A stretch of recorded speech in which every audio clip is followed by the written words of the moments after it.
Les amis, dans ce petit tuto, je vais vous montrer comment on peut acheter un ETF S&P 500 sur un PEA Boursobank, anciennement Boursorama, à travers les différentes étapes, que ce soit comment trouver et filtrer un ETF S&P 500, au-delà de ça, vérifier qu'il est bien éligible au PEA, ça c'est important pour nous, et ensuite passer un ordre d'achat et aussi de vente si un jour on souhaite le vendre. Donc on est parti sur mon écran.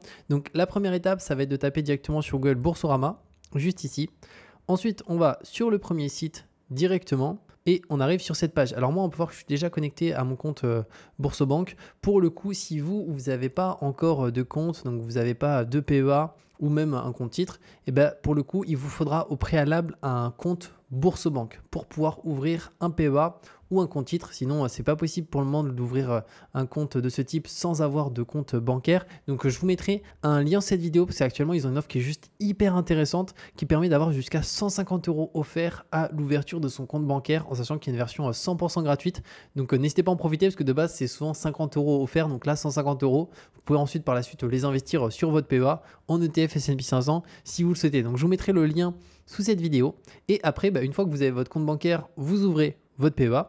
Et après, il faudra aller directement dans Bourse, juste ici. Là, on va aller dans ETF, ETF d'investissement, palmarès. Et là, on va directement pouvoir accéder au filtre. Imaginons si on veut un ETF éligible au PEA, donc on va être éligible PEA. Ensuite, on a les différents univers en dessous. Donc nous, si on veut du S&P 500, on va se mettre tout simplement sur Amérique du Nord, juste là. On peut mettre Action, parce que c'est un ETF Action. On descend plus bas. Et là, on a la liste des différents ETF. Alors, vu que là, c'est Amérique du Nord, il n'y a pas que du S&P 500. On peut voir qu'il y a aussi du PEA Monde. Il y a aussi du Russell 2000. Il y a aussi du Nasdaq 100. Et après, il va falloir du coup choisir celui qui nous correspond le plus. Alors, comment faire? Premièrement, il faut savoir qu'on va pouvoir comparer notamment les frais si on le souhaite. Imaginons le Amundi ici, PEA S&P 500. Alors moi, je vais en ouvrir plusieurs. Je vais vous montrer. Je vais ouvrir ces deux-là qui sont du S&P 500. Là, on en a un autre qui est S&P 500. Ça, c'est du Nasdaq. Ça, c'est du S&P. Et en haut, iShares MSCI World. Donc, nous, non. Et là, on a un iShares S&P 500 top 20.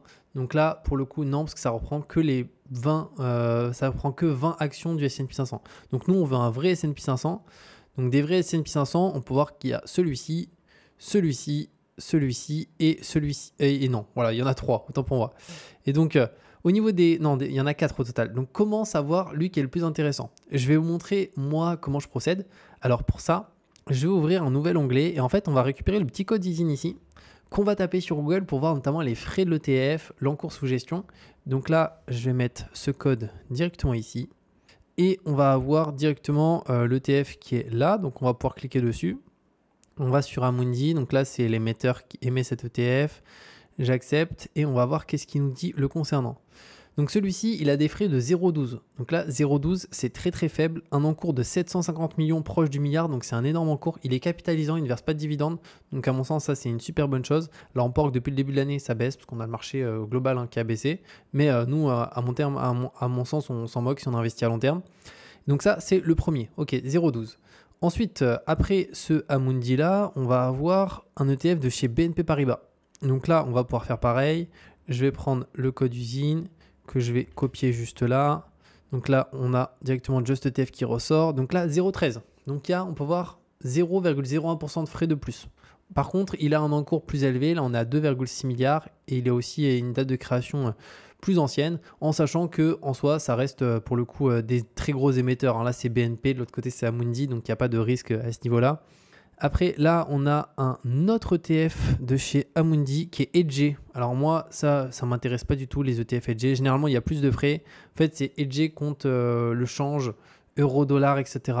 Mais à mon sens, ça n'a vraiment pas vraiment beaucoup de sens de se hedger sur du long terme. Donc clairement, ça, en fait, je vais l'enlever directement.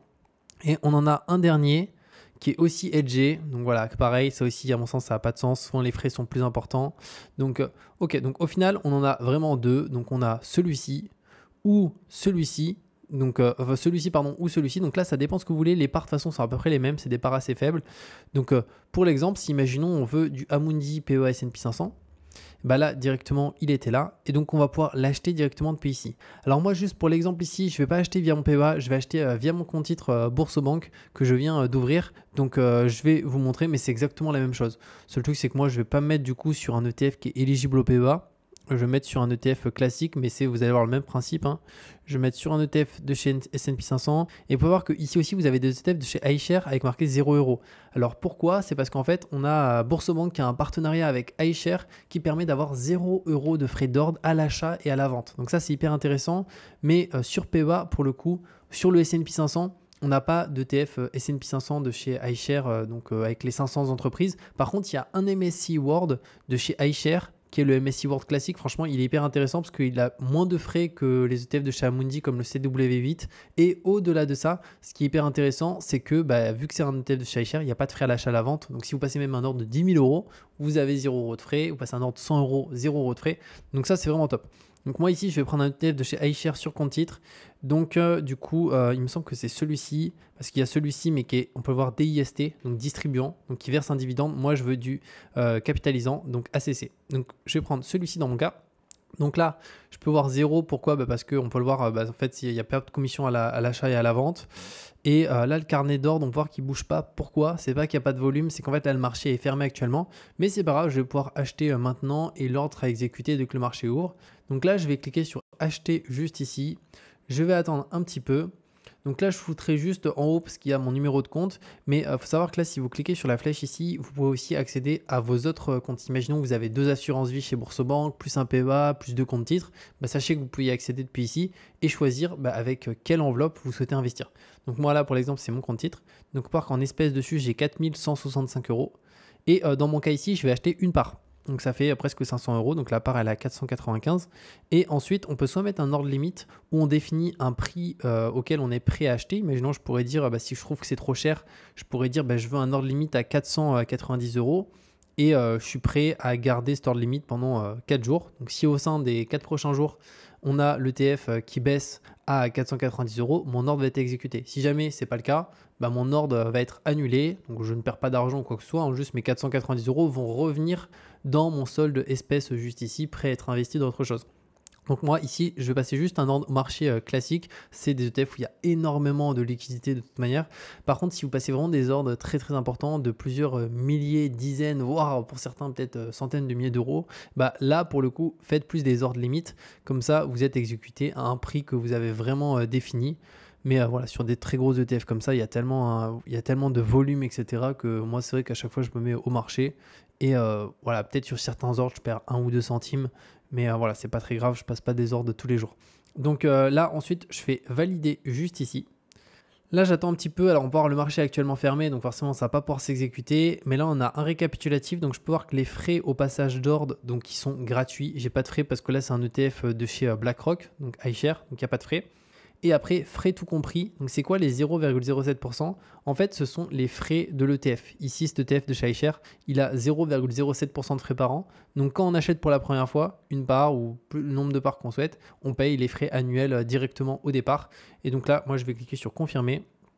Je vais attendre un petit peu et là mon ordre a été enregistré et transmis avec succès. Donc il est en attente. Pourquoi? Parce que le marché est fermé, mais dès que le marché va ouvrir, il va être exécuté automatiquement. Donc voilà comment on achète un ETF directement facilement sur son PEA ou son compte titre. C'est vraiment la même chose à ce niveau-là. Juste pour le PEA, il faut vérifier qu'il est bien éligible au PEA à travers la manipulation que je vous ai montré. Et comme j'ai dit, si jamais vous n'avez pas de PEA à Boursobank, pour le coup, je vous mettrai un lien en cette vidéo qui vous permet d'ouvrir votre compte actuellement Boursobank avec une offre de dingue qui est 150 € offert, ce qui est franchement rarement le cas. Donc c'est juste hyper intéressant actuellement. N'hésitez pas à en profiter et on se retrouve de toute manière très bientôt pour de nouvelles vidéos.